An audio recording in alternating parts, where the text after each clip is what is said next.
बिहारमध्ये विद्यार्थ्यांच्या आंदोलनाने आता धक्कादायक वळण घेतलंय। केंद्रीय शिक्षण मंत्री धर्मेंद्र प्रधान यांच्या राजीनाम्याच्या मागणीसाठी झालेल्या आंदोलनादरम्यान पोलिसांकडून AK-47 रायफलमधून गोळीबार झाल्याचा व्हिडिओ सोशल मीडियावर व्हायरल झाला आहे। या व्हिडिओनंतर राजकीय वातावरण तापलं असून विरोधकांनी सरकारवर गंभीर आरोप केले, तर पोलिसांनीही या प्रकरणात मोठी कारवाई करत संबंधित कॉन्स्टेबलला निलंबित केलं आहे। नेमकं काय घडलं? 25 जुलै रोजी बिहार बंदच्या पार्श्वभूमीवर राज्यातील अनेक शहरांमध्ये विद्यार्थी संघटना आणि विरोधी पक्षांनी आंदोलन छेडलं। केंद्रीय शिक्षण मंत्री धर्मेंद्र प्रधान यांच्या राजीनाम्याची मागणी, विद्यार्थ्यांशी संबंधित प्रश्न आणि आंदोलनकर्त्यांवरील कारवाईच्या निषेधार्थ हे आंदोलन करण्यात आलं। मात्र सिवानमध्ये या आंदोलनाला हिंसक वळण लागलं आणि त्यानंतर जे घडलं त्याचे व्हिडिओ आता देशभरात चर्चेचा विषय ठरले आहेत।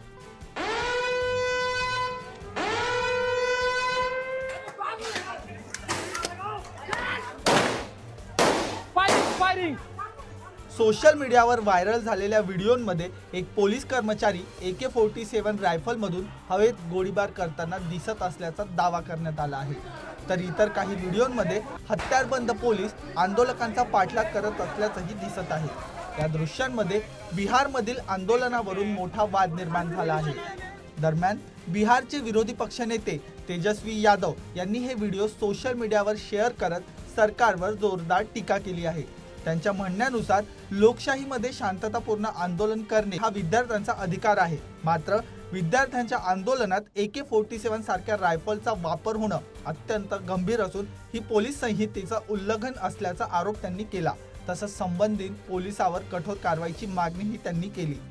याच दरम्यान आणखी काही व्हिडिओ सोशल मीडियावर व्हायरल झाले आहेत। या व्हिडिओमध्ये 2 आंदोलक जखमी अवस्थेत दिसत असून त्यांना गोळ्या लागल्याचा दावा ते करताना ऐकू येतात। गोली पुलिस वाला मारा हुआ है भाई को।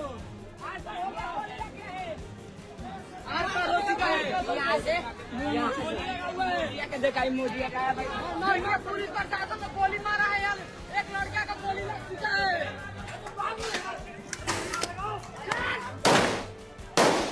दाव्यांची स्वतंत्र अधिकृत पुष्टी अद्याप झालेली नाही, मात्र या व्हिडिओनी आंदोलनावरील प्रश्न आणखी गंभीर केला आहे। घटनेनंतर बिहार पोलिसांनी ही मोठी कारवाई केली आहे। सिवानचे पोलीस अधीक्षक पूरण कुमार झा यांच्या निर्देशनानुसार गोळीबार करणारे कॉन्स्टेबल अभिषेक कुमार पटेल यांना निलंबित करण्यात आले आहे। प्राथमिक माहितीनुसार संबंधित कॉन्स्टेबलने हवेत गोळीबार केला होता असं पोलिसांचं म्हणणं आहे। या संपूर्ण घटनेची विभागीय चौकशी सुरू करण्यात आली आहे।